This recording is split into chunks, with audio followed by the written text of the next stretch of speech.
Okay, guys, this next lesson is going to be a big one, and you're going to spend a lot of your time on this kind of work, and that is creating your copy and creating your creative that you're actually going to be running in front of millions of people on the Meta network, and you're going to be able to leverage that probably into other platforms as well. Pinterest and Snapchat especially. TikTok's a bit of its own beast, but here we go. So first of all, we're going to cover the anatomy of a Facebook ad, what it looks like on Facebook, and that's kind of like on the Facebook news feed. That's the biggest part that you're going to see. The next thing, we're going to look at placements just quickly, because in this testing, it doesn't require much. Then we're going to start coming up with your ideas, and Scott's talked a lot about it. You have done all this work already.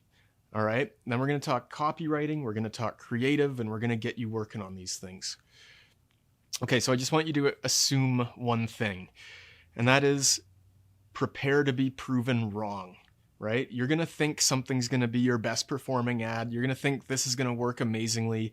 And I swear every time I've lit up a campaign, I've been proven wrong, pretty much, like on at least a couple ads. Some of them are home runs, but like there's nothing more aggravating than spending $10,000 on this amazing video that you want to run and you think it's going to bring you in millions, and all of a sudden your product on white backdrop performs better. And we just have to accept that sometimes, okay? And let's look at the anatomy of a Facebook ad. I'm sure you guys have seen literally millions of these in your lives, but the Facebook news feed is where the most robust experience is going to happen. And this is, you have your pages listed there, your main copy is in there, you get creative, you get the link to show, you get the description, you get the headline, you get the call to action. So if you fill all those out, you get to basically hit up every placement decently. So at the end of this, we are going to want to customize each placement, especially like stories and whatnot. But for the purposes of testing, Facebook's algorithm is going to place your ads where it feels they're going to do the best, right? So don't worry too much about customizing and getting in the weeds on every single placement. I think there's like 32. So if you do one ad, we're going to do a bunch. That means times that by 32. And that work is just going to bog you down, and we're not even going to use it. A lot of the stuff we try only lasts a few days. The lifetime only lasts a few days. So getting hung up on these things can just like really get you into the weeds, and it's tough to get out.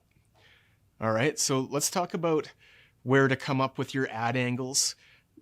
You probably already have them, where to come up with your hooks.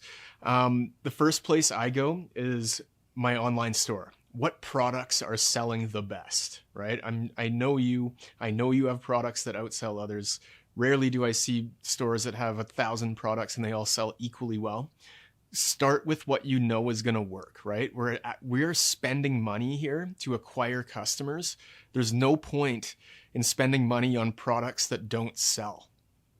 I get this all the time when my clients and students are like, you know what, I want to get rid of all these things over here. Why don't we just light up ads and we'll just blow those out? And it's like, well, because people don't want to buy those. So why would I waste money selling them?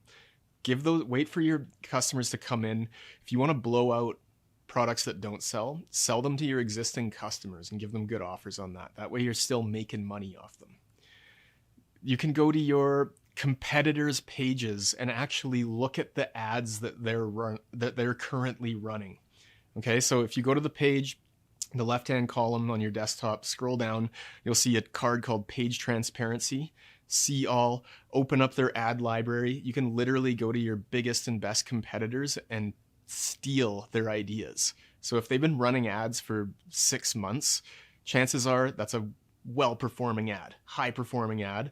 They're using a hook that works. They're using copy that works. They're using imagery that works. Feel free to borrow those ideas, right? When I say steal, I don't mean literally like run their ads. Do it yourself. Do it with a similar strategy. Finally, and most poignantly, we're going to pull from what we've already done. The work that you did with Scott, the angles, the avatar, the customer value journey, all of those things where we're identifying pain points in your potential customer, and we're just going to exploit those with everything we have, like a knife in the heart.